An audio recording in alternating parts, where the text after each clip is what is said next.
I'm in my room and I'm watching a certain type of video.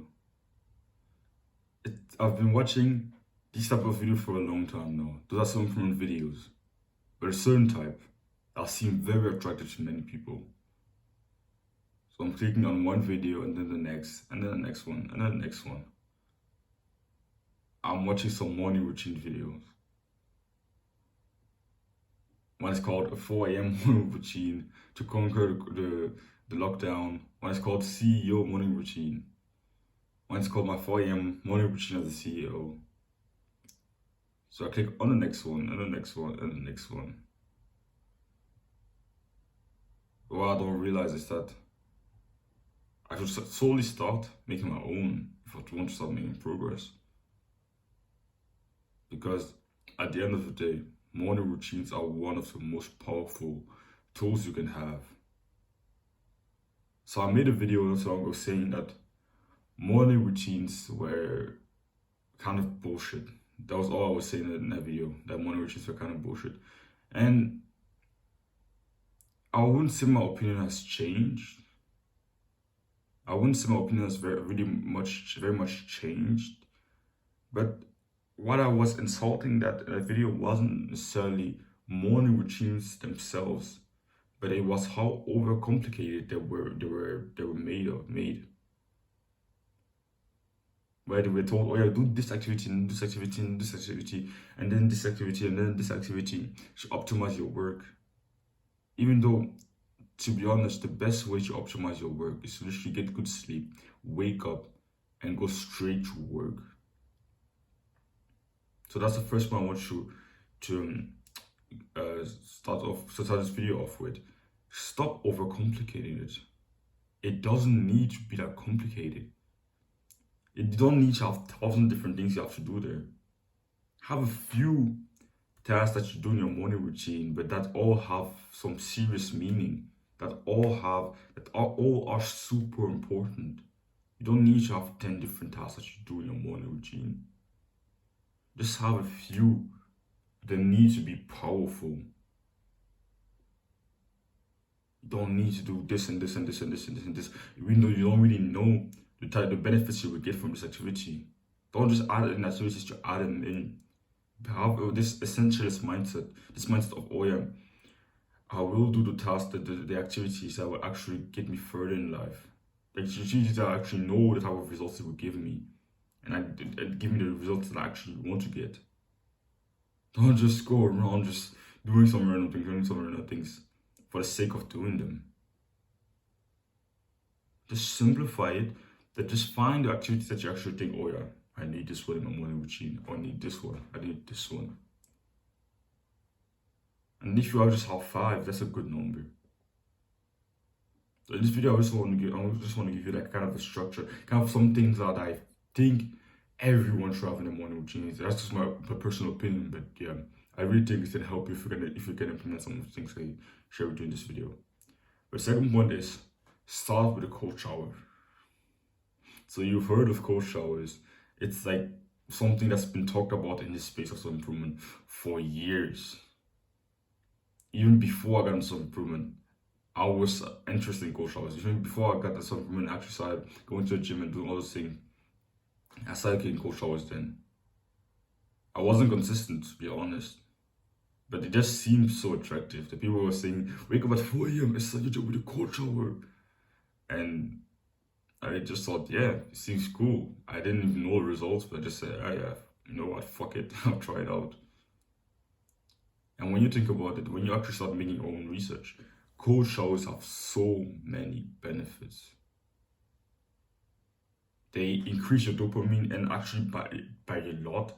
They increase your dopamine by 400% for the next, I think 7 hours after you've taken a cold shower.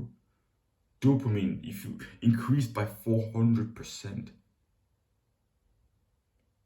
So it's literally 4 times more. You have 4 times more dopamine actually around 5 to 7 hours after taking the cold shower.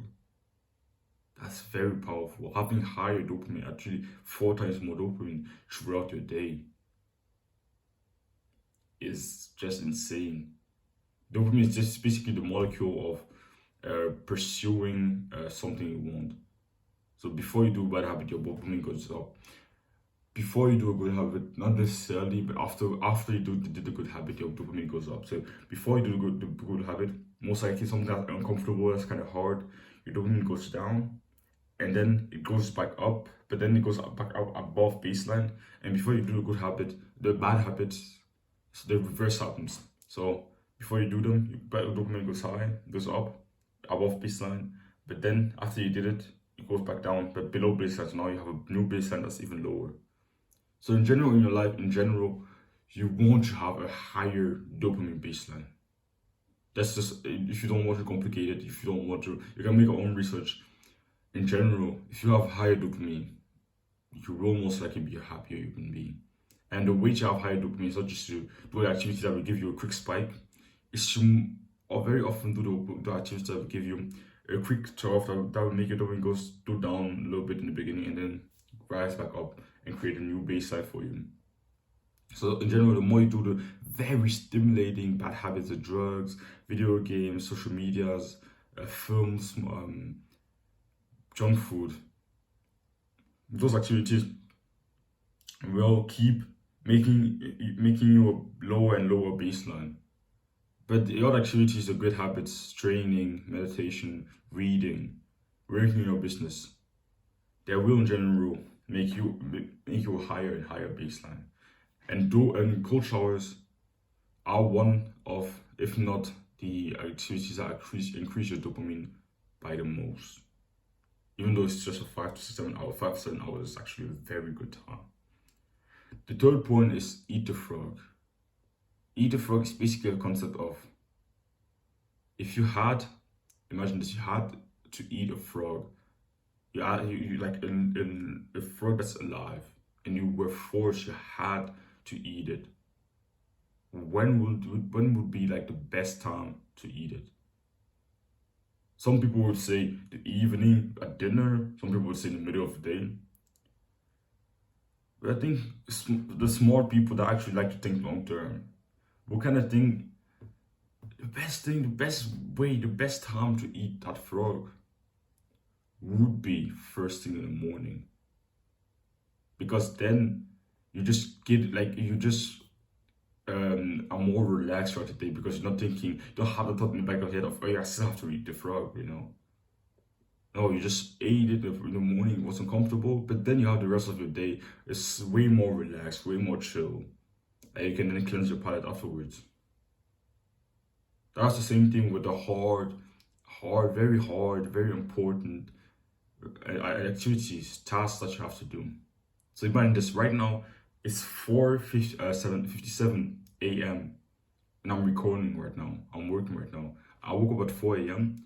I took a cold shower, like I said, took a video. I actually follow what the advice that I give you. I walk the talk. When I took a cold shower, then I came into my room and I started working. I started scripting these videos. So I started recording this one, and after recording this one, I record 2 other videos. So I start my day every single day in a cold shower, and then I eat the frog. I do the most important, most difficult. Like I wouldn't say my workouts are difficult as recording videos, my workouts. But yeah, recording videos is the most important thing, and it's the most difficult thing mentally that I do, at least. Mentally, it's the most difficult things. And I just record 3 videos every morning. I wake up at 4 a.m. I take a cold shower and I record 3 videos every morning. I quickly script them and I record them. I just share my wisdom with you. That's basically, it's the most important thing of my business. Recording videos. The most important thing of my business is not like making a new logo or making some community posts. Even though I might start doing them, community posts, I find writing like some short quotes pretty fun. But yeah, not right now. I think right now I should really focus on recording. And even in the future, I should keep focusing on recording. But from time to time, maybe once a week or 3 times a week, I'll just make a quick community post. But I start my day with the most important, most high leverage task, which is recording video. Scripting video is not the most high leverage task of my business. It's recording. It's actually uploading the video. That's actually what's going to get this channel, this movement, this tribe, this my business forward. So I start my day with that. What's the most important, most high leverage, most difficult task that you have? Take a cold shower in the morning and then go straight into doing that. It's so important because it seems very attractive when we tell you, oh yeah, start your day with this activity and then this activity and then this activity and then this activity before you do your work. Because if you do all those activities before you do your work, it will make your work better. But no, at the end of the day, the more things you do in between the time you wake up and the time you start working, the less productive you will be. Honestly. And that's why I was kind of talking bad about morning routines in my video that I made not so long ago. But I wasn't against morning routines because morning routines is basically just having a plan for your morning. That's basically it. Having a structured plan for how you're going to start your day. And that's very powerful. But what I was against and what I'm still against, it's overcomplicating it the way people actually overcomplicate it. You don't need to overcomplicate it like that. Honestly, the more you put, the more time there is, the more activities there are between the time you wake up and the time you start working, the less productive you will be.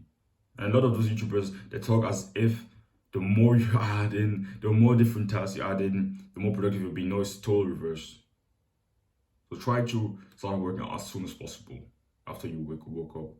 So I like to take my cold showers quickly because it really starts my day with something that I hate. I hate the cold water every time because I don't start with the warm water and then switch to cold. No, I go straight into the cold water and that's very, very uncomfortable, especially the first 3 seconds. The first 3 seconds are very uncomfortable, so I never feel like doing it. But it's a good start for my day. I start my day with an activity that required a lot of discipline, a lot of willpower. That's why I love it. And then I just eat the frog. Find the most high leverage, most important, most brain-frying task you can do and start your day with it. So what is it for you? Maybe it's studying. Not even studying, you need to find a more specific task. Revising exam papers. Practicing this certain method in maths for this exam that I have next week. Practicing cartoon analysis for English, for example. Things like that. More specific. It doesn't have to just be work, not just work.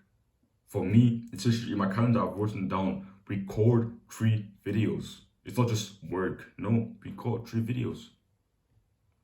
So be more specific, but really think about what's the most high leverage, most important task in this current phase of my life. So for me, I didn't always used to do this. In the past, I used to wake up and start training first thing in the morning because at that time, training was the most important thing of my life. But now recording videos and growing my business and helping more people is the most important thing of my life. So just find the task, I would say it's some level the most important task in the current phase of your life. And do that first thing in the morning. The next part is something I've learned of pretty recently. Is get sunlight as soon as possible. Sunlight is so important to get first in the morning. When you're about to go to bed, getting light, seeing too much light is like very bad for you. Even sunlight is very bad for you. But after you just woke up, it's very important. And I've learned this from Andrew Huberman, a good scientist that makes very good videos on YouTube. And he said that getting sunlight as soon as possible is like literally one of the most important things when it comes to optimizing your sleep, your mood, your mental health, your circadian rhythm, all those things.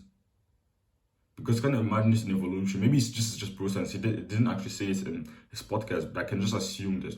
Imagine in evolution, when our cavemen ancestors woke up, the first thing they saw after they left their cave, or maybe they slept outside, was the sun. They woke up with the sun. They saw the sun first thing in the morning, and it kind of it's kind of ingrained in our bodies that, oh yeah, when we wake up, we see sunlight. But when you wake up, you don't see that. It's kind of disturbing for your body, because your body has some. I've learned this for energy human. I can't explain it that well, but your body has some types of internal clocks that are very important. That's why these things like routines and everything are very good for you. Sleeping at the same, going to bed at the same time, waking up around the same time. Those things are very important for your internal clocks. Also, give me sunlight as soon as possible is as important. So for me, Andrew Huberman says it's actually best when you get sunlight in the first hour after you woke up. I don't do that because when I wake up, it's so dark outside because I wake up at 4 a.m. And he said when you wake up at a time when it's still dark outside, try to get sunlight as soon as the sun goes up. So what I do, I wake up at 4 a.m. I'll take my cold shower, then I start working until 6:15. On weekends at 6:15 I start training, and with my training I also have my training with a quick jog. Sometimes it can be longer, and very often in the middle of my jog, around the end of my jog, the sun comes up and I actually see it. I actually kind of look at the sky, and I can't let the sunlight get into my eyes. But on school days, on weekdays, I wake up, I take a cold shower, I start working, then I start preparing for. I take my second shower, but that's not but a warm one. I brush my teeth, I prepare for school, I eat, and then I leave my house and go to school, and I take my bike to school where I actually see the sunlight and I let it come into my eyes. And yeah, that's it. Just try to get the sunlight as soon as possible. If you wake up at a time where there's sunlight, instead of just going straight to work, take maybe your cold shower, and maybe go into your balcony, or maybe go into your garden if you have one, or you quickly go outside, or maybe you can even open just your window and just pick your head outside, and you stay there for like 5 to 30 minutes. That's a good time. 5 to 30 minutes is a good time. I learned this from Andrew. Just looking around. You don't have to look at the sun, but just look around the sky. Just look up, because looking at the sun, yeah, it's not good for your eyes. It's also not that good for your eyes. But just look around that area of the sun, or just in the sky. Yeah. And the fifth one is meditation. Meditation is a very important habit to improve your attention span, your focus, your ability to be present. And I've thought about this in so many videos. So around the end of your morning routine, after you've done your work, everything, just have a quick meditation. They make between 5 minutes, 20 minutes, if you want 30 minutes, if you really want to 1 hour. But just just meditate a little bit. Because it's such an important habit. You want to be present, especially as a man. You also need your focus to be able to work well, read well, learn well, be present with your loved ones. And meditation is going to help with all of that. The sixth part is gratitude journaling. And gratitude journaling is basically the habit of just writing down things you're grateful for. So, for example, me right now, I'm grateful for my mom for the amazing meal she cooked yesterday. It fueled me, gave me some calories, and it was very tasty. It was pretty healthy, and it took her time and effort, but she did it anyways. You see, I didn't just say, I'm grateful for my mom, or I'm grateful for my mom because she cooked this meal. I actually went into details, stay in that state of gratitude for longer. Really, when you gratitude journal, the mistake many people make is they just write quick sentences. I'm grateful for my mother. I'm grateful for Alex. No, go into more details. I'm grateful for this because this, and this, and this, and this, and this, and this, and this, and this, and this. Go into as much details as possible. The more details you go into, the best. You don't have to write 10 different things you're grateful for. If you just write two things you're grateful for, but you really go into the details, that's very good. So yeah, I hope you got value from this video. I think it can help many people. And yeah, if you're interested in my testing program, or actually the things that in my video, but a lot more details, then click the first thing in the description so we can see if you're a good fit for it. Don't run from discomfort, chase it.